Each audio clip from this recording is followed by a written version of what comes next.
Slow starts have been something that North Dakota State wanted to fix as they return home after playing 2 straight games on the road. They would have to turn it around against the 8th-ranked Redbirds of Illinois State. As I said, that Bison returning home for the first time in nearly 3 weeks after playing 2 straight games on the road. Lance Dunn powers his way in from 4 yards out early on in the first quarter. The Bison take the 7-0 lead early on. Later on in the first quarter, Easton Stick fakes the handoff to Lance Dunn. He drops back. He hits Darius Shepard, who was streaking across the middle. However, Darius Shepard is pushed out of bounds for a 55-yard catch. Easton would be later intercepted on that drive. Later on the ensuing Illinois State drive, Robbie Grimsley gets the big sack on Brady Davis. The Bison are still up 7-0. On the ensuing Bison drive, Dallas Freeman takes a jet sweep from 9 yards out. His first rushing touchdown of the season as the Bison lead 14-0. Later in the second quarter, Brady Davis drops back to pass, and he's getting chased around by Derek Tuska on the offensive line, comes to block him. But Davis throws an errant throw, and Robbie Grimsley picks him off as the Bison still lead 14-0. And that later on in this drive, Easton Stick runs it from 13 yards out, only to be tackled at about the half-yard line. And then on the very next play, the Bison do what they do best, run smash-mouth football with Lance Dunn right up the middle. His second touchdown of the day at the half. The Bison were up 21-0 with all three touchdowns coming on the ground. You see a whole bunch of fans excited there. Later on in the second half, Lance Dunn takes it for his third touchdown as the Bison go up 28-0. Then later on in the fourth quarter, James Robinson takes it off the left edge. He runs over a bunch of would-be tacklers for an 11-yard touchdown run as the Redbirds trail 28-7 at that point. And then later on in the fourth quarter, Brady Davis drops back to pass, and behind Spencer Schnell, he runs over James Hendricks, as Redbirds would go on to lose this game 28-14. And Coach Ray are doing a good job of getting him in a spot where he can make plays and then shoot when he is covered. I mean, Dallas Freeman, Des Kane, the tight ends. We've got so many weapons, and but 20 special. As I said, Easton Stick, you just saw there, 13-22, 207 yards, no touchdowns through the air. Did have 10 carries for 70 yards. Darius Shepard had a career day, 236 all-purpose yards. Taking a look at the Missouri Valley Football Conference standings, NDSU is at the very top of the conference with a 7-0 record. Following them in second place is Northern Iowa with a 4-3 record, 3-1 overall. Illinois State, South Dakota State, Missouri State, and South Dakota are all tied at with a 2-2 record overall. And now speaking of South Dakota, North Dakota makes its first trip to the state of South Dakota since losing last season to South Dakota State. The Bison were bringing a 13-game winning streak to Vermillion. This is the Bison's third longest winning streak since they moved up to Division I. South Dakota has dropped off compared to last season, and that has to deal with the loss of Chris Strebler. He was the Offensive Player of the Year in the Missouri Valley and topped the FCS in total offense. Coyotes are coming into the game scoring 27 points per game, and they're giving up 29 points per game. Even without Strebler, the Bison know that this team likes to go up tempo. Real mobile guy, throws it well, has a really good command of the offense, spreads it all over the place. They have a number of guys catching footballs.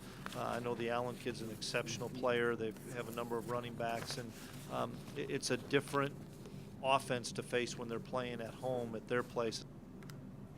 The NDSU volleyball team came in at Tuesday night looking to snap a 3-match losing streak and pick up their first win at the Benson Bunker Fieldhouse since September 28th. It was also senior night. It was also breast cancer awareness, not senior night. As the Bison are wearing their pink uniforms, they would drop the first 2 sets and look to fourth. In the third, they look to force a fourth as Kaylee Hagerly and Emily Halverson came up for the double block. Later on in the third set, Inkrit puts it past the Bison defense to force extra serves. And then later on for game point, Mackenzie Burke, the powerful right-handed spike off the feed from Kaylee Hagerly. The Bison would go on to win 29-27 later on in the fourth, trying to force a decisive fifth set. Alexis Bachmeyer has a clutch block and forces a fifth set. She fires up her teammates. Later on in the fifth set, match point, Alexis Bachmeyer, powerful right-handed strike off the feed from Hagerly as the Bison would win the match 3-2, and they win the fifth set 15-10. Emily Halverson had 14 kills and 4 digs. Next up, they traveled to South Dakota State on Sunday for a 2 p.m. First serve. It was senior day for the North Dakota State women's soccer team as they honored 5 of their seniors. With a win, they would remain in a tie for first place with Denver and South Dakota State. For the 4th straight game, the Bison played a scoreless first half. The Bison held an 8-4 advantage on shots on goal in the first half. In the 54th minute, the Mavericks were able to break the tie. Bailey Castillo found the back of the net, and that eventually proved to be the game winner. The Bison outshot the Mavericks 12-8 in the second half, but were unable to find the back of the net. They will now travel to South Dakota on Friday for the regular season finale. The Summit League tournament will now begin next Thursday in Brookings, South Dakota. The World Series is well underway with the first 2 games wrapping up on Tuesday and Wednesday. The Boston Red Sox took Game 1, but would they manage to take firm control in Game 2? So you see, those fans are very excited, and you see David Price pitching to Yasiel Puig, and Yasiel Puig hits a single just over Ian Kinzler's head as Manny Machado comes in to score to give the Dodgers a 2-1 lead, and he's pumped up there playing in cold Fenway Park.